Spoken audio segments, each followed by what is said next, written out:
কি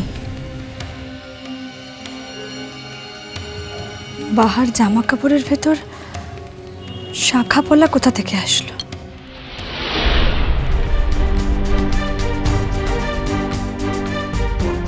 সত্যি তো,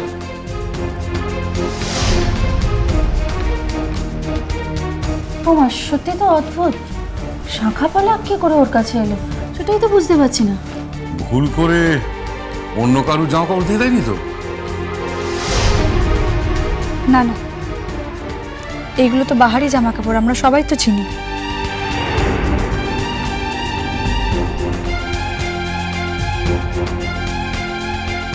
তা তো বুঝলাম, কিন্তু ওই শাখা পলাটা এলো কোত্থেকে জামা কাপড়ের মধ্যে? ও তো আর পলাশবাড়ি থেকে শাখা পলা পরে আসেনি। আচ্ছা, এই নিয়ে এত কথা বলার কি আছে বলো তো? হ্যাঁ, ফেলে দিতে হলো। উঠছি, এগুলো কেন ফেলছো? ভেঙে যাবে তো। ভাঙলে ভাঙবে, তাদের কি আছে? দাও না, ওকে একবার জিজ্ঞেস করতে হবে। এইসব নিয়ে আবার বাহাকে জিজ্ঞেস করার কি আছে? না কি জানি ওদের মধ্যে আবার কুমারী মেয়েরা এসব পড়ে কিনা জানি না তো। না গো দিদি ভাই, সেটা হতেই পারে না। কোনো জাতের মধ্যে কুমারী মেয়েরা শাখা পলা পড়ে না। দেখে যাক, এই নিয়ে গবেষণা করে আর কি হবে? মেয়েটা বাড়ি ফিরুক, তখন ওকে জিজ্ঞেস করে নিলেই হবে। কিছুই বলা যায় না, যা মিথ্যেবাদী মেয়ে।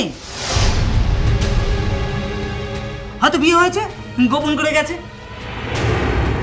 এই, তোমাকে এখানে দাঁড়িয়ে বাড়তি কথা বলতে কে বলছে? যাও নিজের কাছে যাও। যাচ্ছি দাদাবু। এই সুন্দরলাল। হ্যাঁ বাবু। দাঁড়াও। এই, তুই মেয়েটাকে খামাখা মিথ্যেবাদী বলতে গেলি কেন? কি মিথ্যে বলেছে তোকে? হ্যাঁ ঠিকই তো, তোমার কিছু তো আকচাকছি মেয়েটার সঙ্গে। আমার কোনো আকচাকছি নেই বাবু, আমি নিজের চোখে যা দেখেছি তাই বলেছি।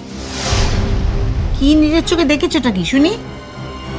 ওই করছি দাদাবাবুর বৌভাতের দিন ওর গ্রামের থেকে তো লোকজন সব এসেছিল।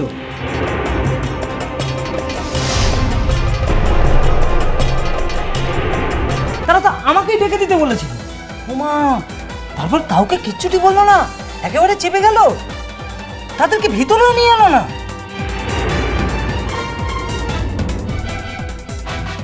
আচ্ছা, আমি কি এবারে না খেয়ে বেরিয়ে যাবো? কে বাহা, তার গ্রামের লোক এলো কি না, কখন এলো, এসব নিয়ে আলোচনা করা এত সময় নষ্ট করার কি আছে? আমি তো বুঝতে পারছি না। আর এই যে তুমি নিজের কাজের বাইরে যদি অন্য কোথাও নাক গলিয়েছো, তাহলে কিন্তু এই বাড়িতে কাজ করতে পারবে না, বুঝেছো? যাও। যাচ্ছি দাদাবাবু।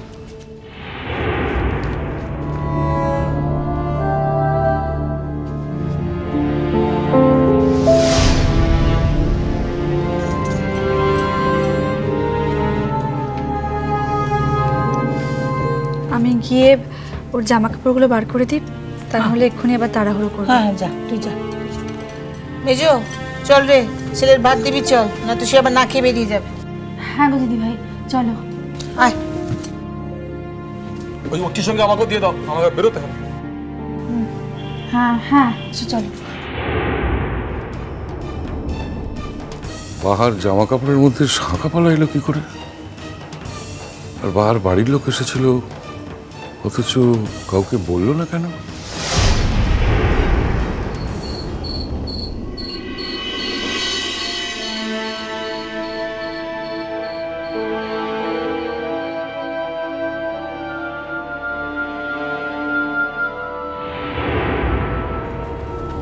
করছি।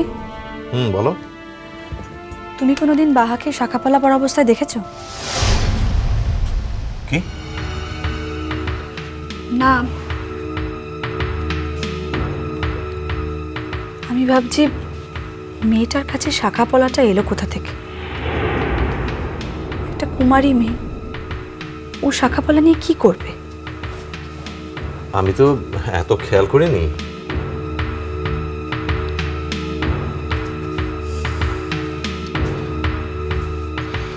মন, কি? তোমার কাছে মিথ্যে কথা বলতে আমার খুব কষ্ট হয় মন।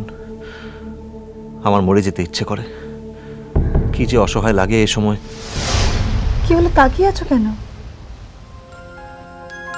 কিছু হয়নি? কিছু হয়নি তাহলে ছাড়ো, সবাই ওয়েট করছে, খেতে চলো। যাচ্ছি যাচ্ছি, দাঁড়াও।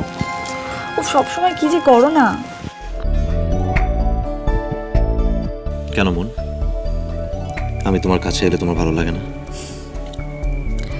আচ্ছা অর্চি, তুমি যে মাঝে মাঝে এক একটা সাংঘাতিক বোকা বোকা কথা বলো না, এটা জাস্ট তোমাকে মানায় না। তাহলে কেন বললে? সবসময় এরকম করবো না? তুমি জানো না, তোমার কাছে না আসা পর্যন্ত আমি মনে মনে কত ছটফট করি। আর আমার বুঝি করে না?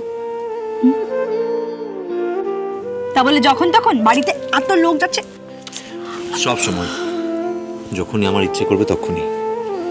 বাড়ি ভর্তি লোক আছে তো কি হয়েছে? আমার এই ঘরে নক না করে কেউ ঢুকবে না। জানো অর্চি, মনের মধ্যে না একটা কি যেন অস্বস্তি হচ্ছে আমার। অস্বস্তি? কিসের অস্বস্তি? বুঝি বাহার শাখা পলাটা নিয়ে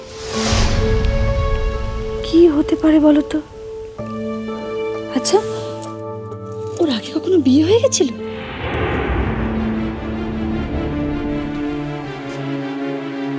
কি? না, ওর যে আমি ভাবছিলাম ওদের মধ্যে কিন্তু এরকম হয়, হয়তো ওরও অনেক আগে বিয়ে হয়ে গেছে। ওদের অন্যান্য মেয়েদের মতো ওর বড় ওকে ছেড়ে চলে গেছে। মন, আমি সারাদিন পরিশ্রান্ত হয়ে অফিস থেকে বাড়ি ফিরি শুধু কি বাহার কীর্তন শোনার জন্য? একটা মেয়ে অসুস্থ হয়ে পড়েছে, তাকে মানবিকতার খাতিরে কলকাতা ফেরত নিয়ে আসা হয়েছে, চিকিৎসা করানো হয়েছে, তাতে সে রেসপন্ড করেছে। তার ব্যক্তিগত ব্যাপার নিয়ে আমাদের এত কিসের মাথা ব্যথা বলো তো? আমি তো বুঝতে পারি না। ওর যে তুমি কি বলছো কি? একটা মানুষকে আমি একরকম করে চিনি জানি, হঠাৎ যদি আমার চেনা জানাটা পুরোপুরি বদলে যায়, মনের ভেতর কিরম একটা অস্বস্তি হয় তুমি ভাবতে পারছো? আর মেয়েটাকে তো আমি এই অবস্থায় কিছু জিজ্ঞেসও করতে পারছি না। বাড়ি আসুক, ঠিক জিজ্ঞেস করব। মন, উঠছি। আচ্ছা চলো না, এইবার যখন বাড়ি গেল তখন ওর বিয়ে হয়নি তো? মন, কি বলো তুমি? এসব বলো তো। সত্যি আমি বোকার মতো কথা বলছি না। এইবার বিয়ে হলে তো তুমিই জানতে পারতে, আর তাছাড়া মাথায় সিঁদুর পরা থাকতো। তাহলে কি এখানে আসার আগেই ওর বিয়ে হয়ে গেছে?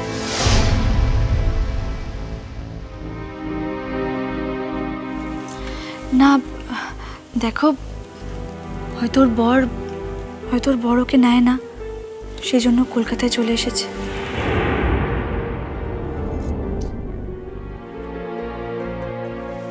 একবার ভাবো তো উঠছি, সত্যি যদি এটা হয়,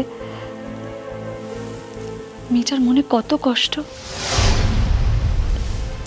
অথচ সব সময় মেয়েটা হাসি মুখে থাকে, কাউকে মুখ ফুটে কিচ্ছু বলে না।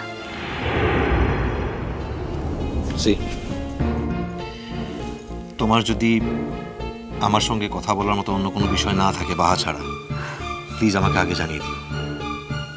আমি শুধু শুধু তোমার কাছে এসে তোমাকে ডিস্টার্ব করবো না।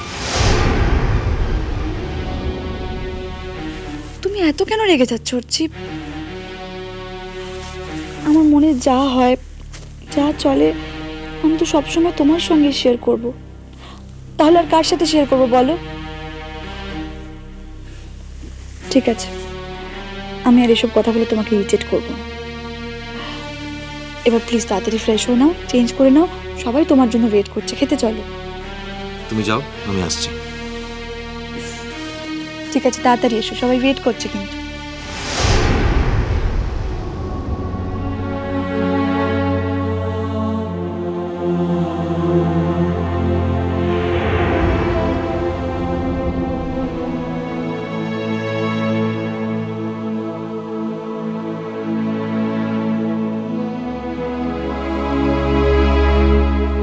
মন, আমি কি তোমাকে ঠকাচ্ছি? সব জেনেও তোমাকে কিছু না বলে তুমি তো আমার সঙ্গে সবকিছু শেয়ার করো। তাহলে কেন আমি তোমার সঙ্গে সব শেয়ার করতে পারিনি? তোমাকে সবকিছু খুলে বলতে পারলে আমি সারাটা জীবন, তাহলে ওই বাহার দয়ার উপরে সারা জীবন কাটাতে হতো না।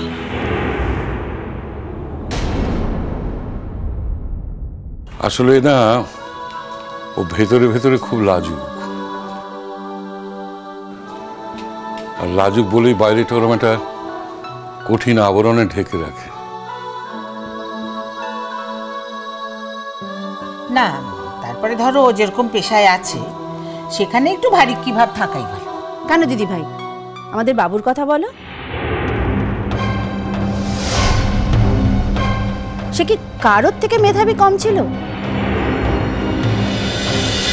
মিষ্টি কুটু মিষ্টি কুটু মিষ্টি কুটু।